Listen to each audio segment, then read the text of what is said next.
Good morning, everyone. Today we want to show you what Turkish people eat for breakfast. Now tell we have on our breakfast. This is different type of olives with olive oil. This is black olive, and this is the green olive.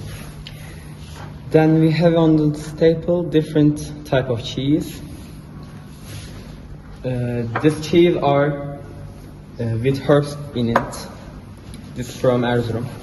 This is cherry jam, and this is the spicy sauce with egg. This is our peanut helva. Turkish people say that. This is our cucumber and the tomato and fries and the red pepper with olive oil and garlic. This is our this is bread with susami on it, and this is our bread, and this is our Turkish tea. We love it and drink on the every morning.